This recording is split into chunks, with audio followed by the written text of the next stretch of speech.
Hanya media Vietnam yang selalu mencari-cari sisi buruk dari Indonesia ketika timnas Indonesia akan berlaga ataupun seusai laga. Meskipun banyak sekali media dari luar negeri yang menyoroti tentang FIFA Matchday antara Indonesia melawan Argentina. Apakah Indonesia rugi? Enggak. Dari kalau dikalkulasi, kalau dihitung itu dari keseluruhan hak siar itu saja Indonesia, PSSI itu sudah mendapatkan kurang lebih sekitar 55 miliar. Belum penjualan tiket, belum penjualan jersey, belum merchandise yang lainnya. Saya kira di sini proses bisnis dalam sepak bola Erick Thohir benar-benar menerapkan. Selain untuk meningkatkan mental para pemain, Erick Thohir ini juga meningkatkan mental finansial dari PSSI itu sendiri.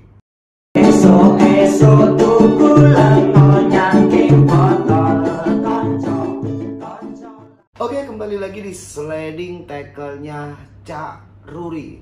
Kali ini kita akan membahas rating pertandingan antara Indonesia melawan Argentina. Gak waleh-waleh, gak bosen-bosennya, gak bosen-bosennya kalau kita mengulas tentang pertandingan antara Argentina melawan Indonesia pada FIFA Matchday kemarin.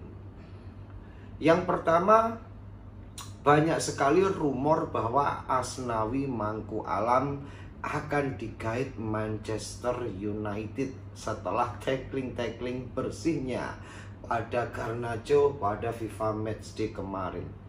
Bahkan ada yang menyiarkan di Instagramnya Manchester United, Asnawi dan juga Garnacho difoto bareng dan di-up. Setelah saya cek ternyata malah bukan Asnawi. Justru yang difoto itu adalah Garnacho bersama Dendi Sulistiawan. Jadi kecewa deh, karena saya penasaran banget, mosok toh, emang bener kalau kita melihat regulasi atau aturan yang ada, mungkin pemain timnas Indonesia belum boleh untuk bermain di Liga Eropa Kasta 1. Karena aturannya menurut sepengetahuan saya setidaknya untuk ranking FIFA itu sangat mempengaruhi apakah pemain-pemain yang bergabung di Liga Kasta tertinggi Eropa ataupun Inggris itu sudah boleh atau belum. Karena ada aturannya dari regulasi FIFA. Tapi nggak tahu, mari kita cari-cari bareng nanti. Kita terlepas dari itu, ada beberapa media asing yang benar-benar menyoroti pertandingan Indonesia melawan Argentina kemarin. Yang pertama ada Buenos Aires Times. Ini media besar yang berasal dari Argentina. Di dalam beritanya, Buenos Aires Times ini memberitakan bahwa sebenarnya Indonesia mempunyai sesuatu yang berbeda meskipun Indonesia ini memiliki ranking FIFA yang cukup jauh di bawah Argentina, antara 1 berbanding 149. BA Times ini pun juga menyebutkan bahwa ternyata ranking FIFA tidak mempengaruhi pertandingan kemarin, karena faktanya pemain-pemain Argentina pun juga kesusahan untuk menerobos lini pertahanan Indonesia yang dipandegani oleh Elkan Bagot, Rizky Ridho, dan juga Jordi Amat pastinya. Kalau kita melihat pertandingan kemarin, memang benar sih berita tersebut. Faktanya dari semua gol yang tercipta itu bukan sebuah taktik-taktik atau strategi yang diinginkan oleh pelatih Argentina, Lionel. Jadi biasanya mereka itu yang biasa kita sebut tiki-taka itu sangat-sangat benar-benar diterapkan oleh Argentina. Tapi kemarin tidak ada satu gol pun yang tercipta dari tiki-takanya Argentina. Jadi dari sini pemberitaan dari BA Times-nya pun juga menyebutkan betapa antusiasmenya para pendukung timnas Indonesia meskipun rankingnya itu sangat jauh. Kalau kita berbicara ranking, terkadang pemikiran dari para media-media itu pasti supporternya nggak seantusias itu, karena rankingnya jauh banget gitu. Karena kalau di kelas Eropa ataupun Afrika, ketika timnas tersebut itu mempunyai ranking di atas 100, 150, 100 ke atas lah, maka penontonnya nggak sekeren itu gitu loh, nggak seantusias itu. Tapi Indonesia di sini luar biasa penontonnya, supporternya Ultras Garuda emang udah nggak diragukan lagi. Yang berikutnya ada media dari Singapura. Kalau media Singapura ini lebih menonjol memberitakan tentang betapa luar biasanya Federasi Indonesia ini mampu mendatangkan timnas sekaliber juara Piala Dunia, yaitu Argentina. Jadi Singapura ini, media dari Singapura ini lebih fokus menjunjung, mengapresiasi Indonesia, sekelas Indonesia itu mampu mendatangkan timnas Argentina yang notabene adalah juara dunia. Ada berita dari Malaysia pun juga sama. Justru media dari Malaysia justru membandingkan dengan timnasnya sendiri. Kapan Malaysia mampu mendatangkan timnas sekaliber Argentina? Setidaknya juara Eropa lah, karena di Malaysia pun juga belum didatangkan. Dulu memang beberapa tahun yang lalu memang sudah mendatangkan Argentina, tapi pada tahun 2022-2023 ini timnas Malaysia kecewa karena FIFA Matchday-nya itu jauh dari angan-angan para pemain-pemain dari Malaysia. Yang berikutnya dari Vietnam. Kalau media Vietnam, kalau media langsung dari Argentina itu menyoroti betapa antusiasme, kemudian permainan, ternyata Indonesia itu benar-benar di luar dugaan. Kalau dari Singapura itu lebih cenderung fokus pada betapa hebatnya Indonesia mampu mendatangkan timnas Argentina. Kalau Malaysia pun itu tadi. Justru sebaliknya dari para jurnalis ataupun media yang ada Vietnam, seperti biasanya mereka selalu mencari sisi-sisi titik terjelek dari Indonesia ketika timnas ini mau bertanding ataupun setelah pertandingan. Media Vietnam menyebutkan bahwa ada intimidasi terhadap para supporter Indonesia. Mereka menyampaikan bahwa panitia melarang keras supporter atau orang-orang Indonesia menggunakan jersey Argentina.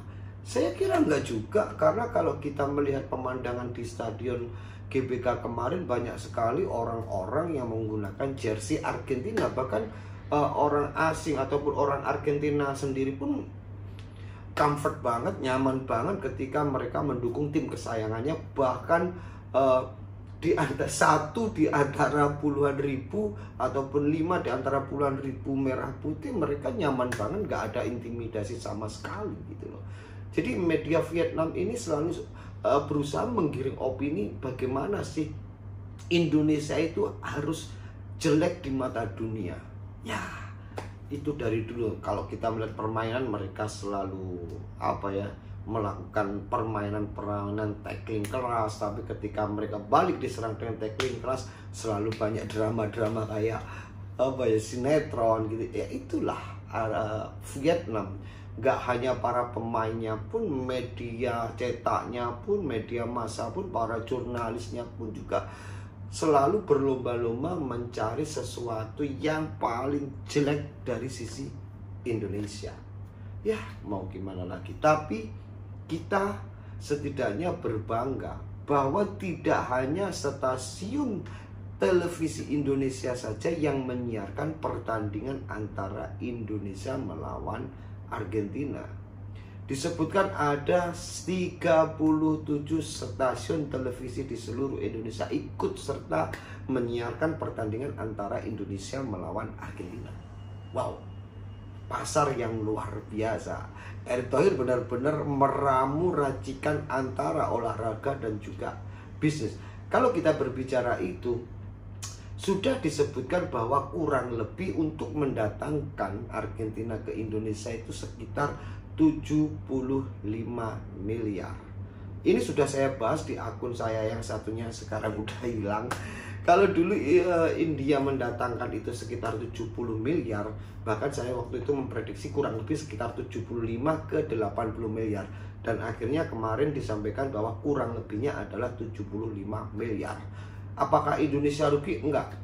Dari kalau dikalkulasi, kalau dihitung itu dari keseluruhan hak siar itu saja Indonesia, PSSI itu sudah mendapatkan kurang lebih sekitar 55 miliar. Belum penjualan tiket, belum penjualan jersey, belum merchandise yang lainnya. Saya kira di sini proses bisnis dalam sepak bola Erick Thohir benar-benar menerapkan. Selain untuk meningkatkan mental para pemain, Erick Thohir ini juga meningkatkan mental finansial dari PSSI itu sendiri. Oke, mungkin Indonesia kemarin emang kalah, tapi setidaknya kalahnya nggak memalukan. Bagi saya kekalahan 0-2 itu adalah sebuah, ya, dianggap kemenangan juga bukan, dianggap kekalahan juga bukan. Karena kita selalu harus ingat bahwa pertandingan persahabatan itu tidak mencari sebuah kemenangan atau menang bagi yang berada rankingnya terbawah. Tapi bagi rankingnya kayak Argentina ya harus menang dong. Tapi kalau Indonesia kemarin ketemu dengan Argentina, saya kira Indonesia untuk mencapai kemenangan memang mustahil. Tapi faktanya kemarin ya meskipun tetap kalah, tapi 2-0 itu nggak memalukan sekali. Setidaknya Indonesia benar-benar mendapatkan ilmu yang luar biasa. Kita perhatikan dari semua pemain Argentina, ketika mereka tidak memegang bola, pemain Argentina tidak pernah berhenti, kepalanya toleh, selalu memperhatikan sesuatu yang ada di sekitarnya. Jadi ketika mereka nanti mendapatkan bola, mereka sudah mempunyai rencana-rencana bola ini harus di apain, apakah harus di-delay dulu, apakah langsung diumpan. Jadi pemain Argentina itu benar-benar mampu menguasai medan. Yang berikutnya, Indonesia juga bisa mendapatkan ilmu ketenangan. Mental para pemain juara Piala Dunia ini benar-benar luar biasa mentalnya. Mereka nggak pernah sekalipun ketika membawa bola itu bahasa Jawanya kesusu, tergesa-gesa, nggak ada. Santai, jadi umpan-umpannya pun akurat, kontrolnya pun akurat. Tapi lagi-lagi fakta di lapangan, Indonesia mempunyai tembok yang luar biasa yang dipimpin oleh Jordi Amat, Elkan Bagot, dan juga Rizky Ridho. Tidak lupa permainan Asnawi kemarin benar-benar luar biasa.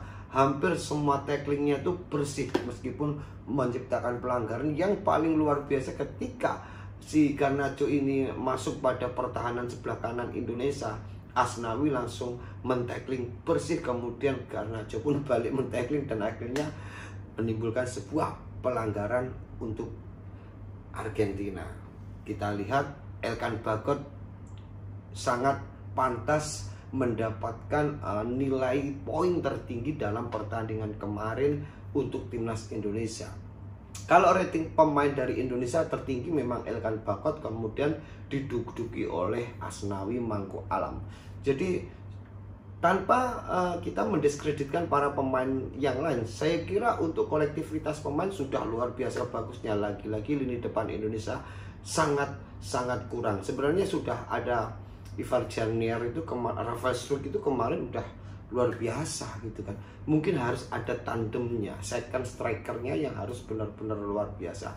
Meskipun kemarin dia itu Struijk itu berada di second striker gitu. Ya, kita lihat semoga kedepannya Indonesia benar-benar mendapatkan pemain ujung tombak striker yang luar biasa. Jadi dari sini kita mampu dan bisa menilai bahwa betapa pentingnya naturalisasi. Oke, salam sehat, salam waras, Indonesia juara.